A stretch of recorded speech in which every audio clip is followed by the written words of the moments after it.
మాతృదేవోభవ, పితృదేవోభవ, ఆచార్యదేవోభవ. ప్రేక్షకులందరికీ శుభోదయం. మనము శ్రీ కోదినామ సంవత్సరం కార్తీక మాసం దక్షిణాయనం నవంబర్ మాస ఫలితాలు ఇప్పుడు తెలుసుకోబోతున్నాము. ముఖ్యంగా ఈ మాసంలో గ్రహ మార్పులు ఎలా ఉన్నాయి అనే విషయాన్ని ముందుగా పరిశీలిద్దాం. రవిగ్రహం 16వ తేదీ వరకు తులలో, తదుపరి వృశ్చికంలో. కుజుడు కర్కాటక రాశి యందు నీచపడి సంచరిస్తున్నారు. గురువు మీ వృషభ రాశి యందు సంచరిస్తున్నారు. శుక్రుడు 6వ తేదీ వరకు వృశ్చికం, తదుపరి ధనస్సు రాశి. బుధుడు వృశ్చిక రాశి యందు 26వ తేదీ అదే రాశిలో జ్యేష్ఠ 4వ పాదంలో వక్రం ఆరంభిస్తారు. రాహుకేతువులు మీనం, కన్య యథాస్థితిలో సంచరిస్తున్నారు.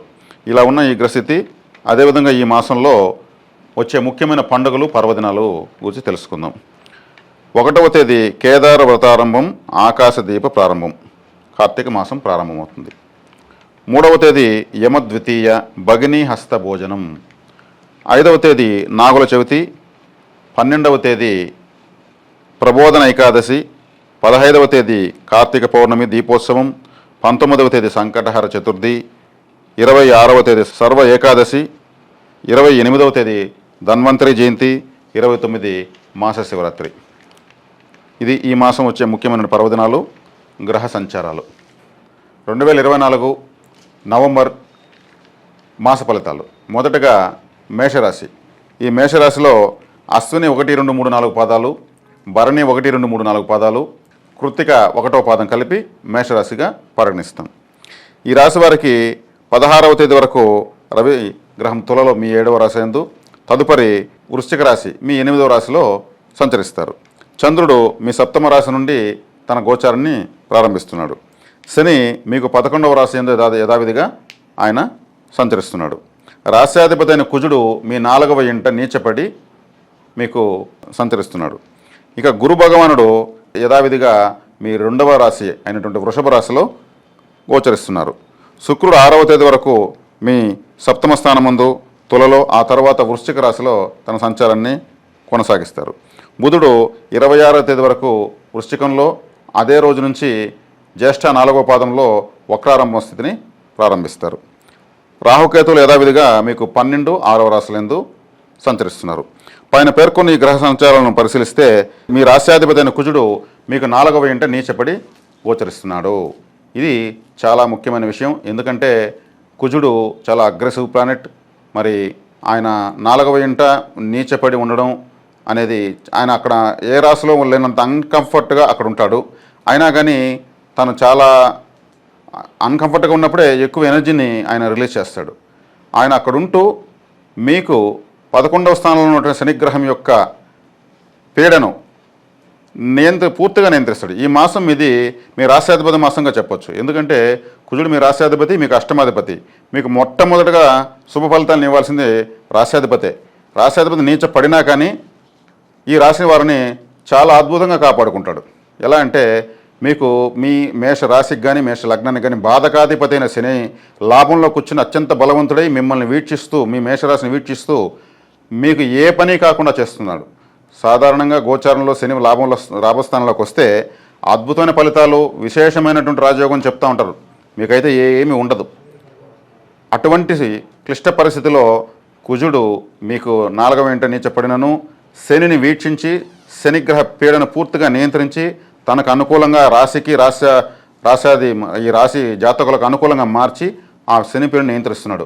అదేవిధంగా మీకు అష్టమ రాశిలోకి శుక్రుడు, బుధుడు, రవి సంచారాలు ఉన్నాయి. అక్కడ ఆ అష్టమ స్థానాన్ని మరి శని వీక్షణ 10వ చూపుతో చూస్తున్నాడు. మరి అలా చూసినప్పుడు ఈ బుధ, శుక్ర, రవులకు శని చూపు తగులుతుంది. అంటే బాధకాధిపతి ఎక్కడ చూస్తాడో, ఎవరిని చూస్తాడో వాళ్ళందరినీ బాధిస్తాడనమాట. కాబట్టి ఇక్కడ శనిని నియంత్రించి తన అనుకూలతగా మార్చుకోవడం వల్ల, ఈ శని పూర్తిగా నియంత్రించబడడం వల్ల అష్టమ స్థానంలో ఉన్నటువంటి గ్రహాల యొక్క చెడును కూడా కుజగ్రహం నియంత్రిస్తూ ఉన్నది. కాబట్టి ఈ కుజుడు ఇన్ని శుభ ఫలితాలు ఇస్తూ కూడా మీకు ఒకంత ఆందోళన, గృహంలో కాస్త తరచూ చిన్న చిన్న గొడవలు అయ్యేదానికి ఆస్కారం ఉంది. వాహనంలో స్వల్పంగా పడేదానికి అవకాశం ఉంది. విద్యలో కాస్త మీరు గందరగోళానికి గురయ్యే అవకాశం ఉంది. మీకు కలత నిద్ర వచ్చేదానికి అవకాశం ఉంది. ఇవన్నీ ఉన్నను మీరు ఈ మాసాన్ని జయిస్తారని మాత్రం 100% చెప్పవచ్చు. కాబట్టి ఇక్కడ కుజుడు నీచపడ్డాడు, ఏదో జరిగిపోతున్న మాత్రం అనుకోవద్దండి.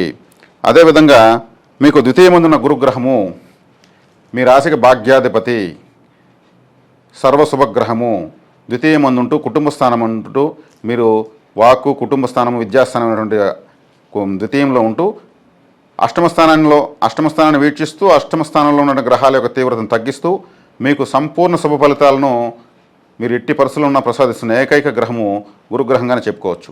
కాబట్టి అష్టమ రాశిలో 3 గ్రహాల సంచారం వస్తున్నప్పుడు, లాభంలో శని మిమ్మల్ని బాధిస్తున్నప్పుడు, కుజుడు కూడా అన్కంఫర్ట్గా ఉండి తను పోరాడుతున్నప్పుడు గురువు మీకు ఒక విధంగా ఒక అమృత కలశంలాగా మిమ్మల్ని ఆదుకుంటున్నాడని మాత్రం ఖచ్చితంగా చెప్పవచ్చు. గురువు నుంచి మీరు పూర్తి శుభ ఫలితాలను మీరు పొందవచ్చు. మీకు యోగించే ఈ మాసం యోగించి ఇంకొక గ్రహం గురువు, తర్వాత కుజుడు. తర్వాత మీకు లాభస్థానం ముందున్న శని చెప్పాలంటే ఆయనకు దొరికిందే అవకాశంగా ఇప్పుడు గత 2 సంవత్సరాలుగా మేషరాశిని చాలా చాలా చాలా ఇబ్బంది పెడుతున్నాడు. ఇది మీకు చెప్పాలంటే పనుల్లో ఆటంకము, మీకు మీ ప్రయత్నంలో లోపం లేకుండా ఎంత ప్రయత్నించినా మీ పనులు కావడం లేదు. చాలామంది మీకు లాభంలోకి శని వచ్చాడు, 30 సంవత్సరాలకు ఒకసారి వస్తారు, కుంభశని మంచివాడు అంటారు. అలా ఏం కాదు. కుంభంలోకి శని వచ్చిన తర్వాతనే 2 సంవత్సరాలుగా యుద్ధాలు ప్రారంభమయ్యాయి. అంటే కుంభశని 3వ చూపుతో మేషాన్ని, 10వ చూపుతో వృశ్చికాన్ని, అంటే కుజుడు యొక్క 2 స్థానాలని బాధిస్తాడు. కుజుడు శని యుద్ధ గ్రహాలు, ఇంక వేరే గ్రహాలకి ఈ పేరు లేదు. మేషరాశికి బాధకాధిపతి శని. బాధకాధిపతి బలం పెరిగినప్పుడు మరి కుజుడు అంటే కమాండర్, ఆర్మీ చీఫ్, అంటే శని అంటే తిరుగుబాటు గ్రహం. అంటే రెవల్యూషన్స్ మొత్తం, అంటే సామాన్యుల నుంచి కానీ, సైనికుల నుంచి కానీ, ఉగ్రవాదుల నుంచి కానీ తిరుగుబాటు జరిగేదంతా మకర రాశిలో ఉన్న శని యొక్క ప్రభావం వల్లనే. కాబట్టి మకరంలో ఉన్నప్పుడే ప్రారంభమైన యుద్ధాలు ఇప్పుడు కూడా కొనసాగుతూనే ఉన్నాయి. అటువంటి యుద్ధ గ్రహాలైనటువంటి ఈ 2 గ్రహాలకు మధ్యలో మేషరాశి నలిగిపోతూ ఉంది. ఇటువంటి పరిస్థితుల్లో గురుగ్రహము అష్టమ స్థానాన్ని వీక్షించి అక్కడ ఉన్నటువంటి గ్రహాల తీవ్రతను తగ్గిస్తూ, కుజుడు మీ 4వ ఇంటికి వచ్చి అన్కంఫర్ట్గా ఉన్నను శనిని నియంత్రిస్తున్నాడు. కాబట్టి శని వల్ల మీకు ఈ మాసం శుభ ఫలితాలే తప్పితే అశుభ ఫలితాలు ఏ విధంగానూ లేవు. తను ఇవ్వాలన్నా ఇవ్వలేడు.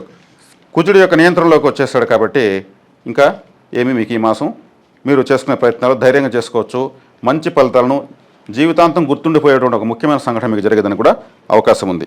ఇక శుక్రభగవాన్ వారు 6వ తేదీ వరకు మీకు సప్తమ స్థానంలో, తదుపరి అష్టమ స్థానంలో. శుక్రుడికి అష్టమ స్థాన బలం చాలా బాగుంటుంది. నైసర్గిక అష్టమ స్థానమైనటువంటి వృశ్చికంలోకి మరి శుక్రుడు రావడము, భోగలాలసుడు, స్త్రీ శయ్యాసుఖాలను అద్భుతంగా ప్రసాదించేటువంటి శుక్రుడు అక్కడ బాగానే యోగిస్తాడు. అందున ఈ శనిచూపు కూడా శుక్రుడికి అనుకూలంగానే మారుతుంది. గురువు కూడా తన యొక్క శుభవీక్షణ ఇస్తున్నందువల్ల మీకు కొత్తగా ఎవరైనా స్త్రీలు పరిచయం కావచ్చు, వారి వల్ల సహాయ సహకారాలు, వారి ద్వారా మరపురాని అనుభూతులు మీకు కలిగేదానికి అవకాశం ఉంది.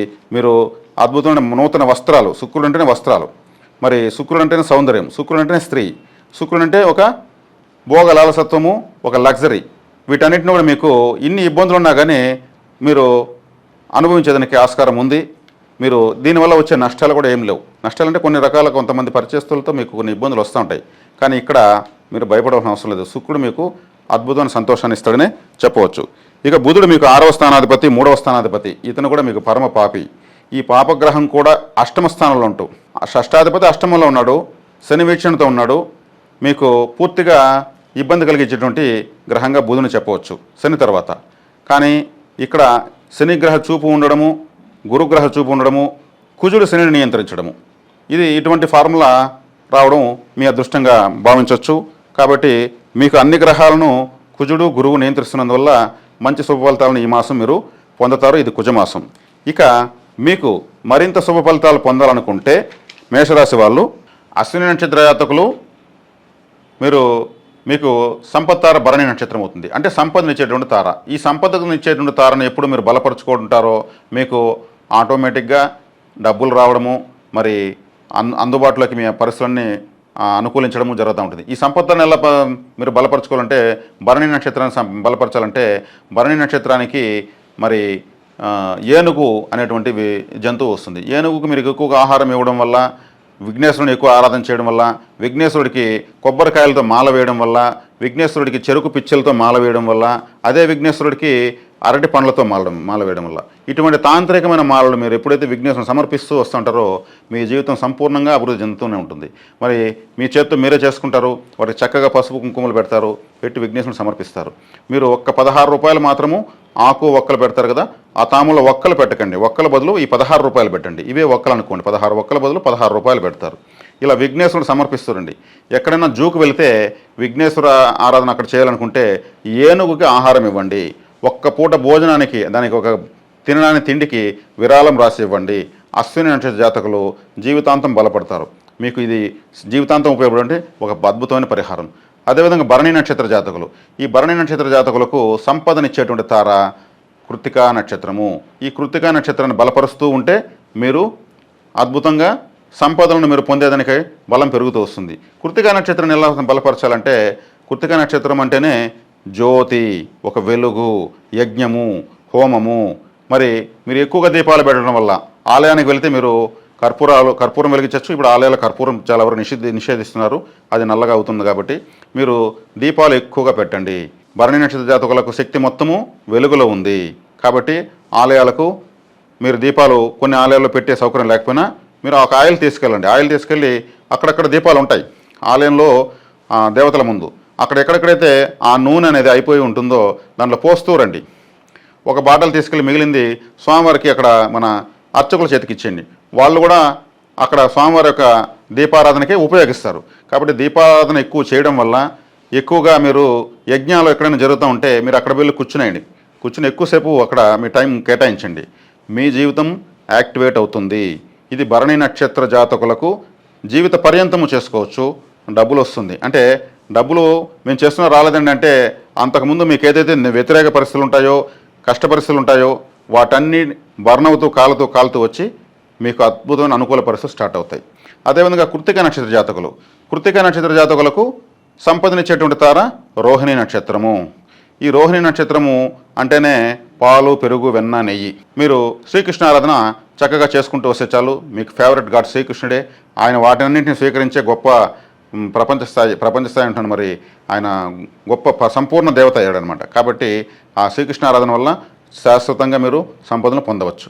ఇది ఈ మాసంలో మేషరాశి వారు తెలుసుకుని ఆచరించవలసిన విషయాలు. శుభం.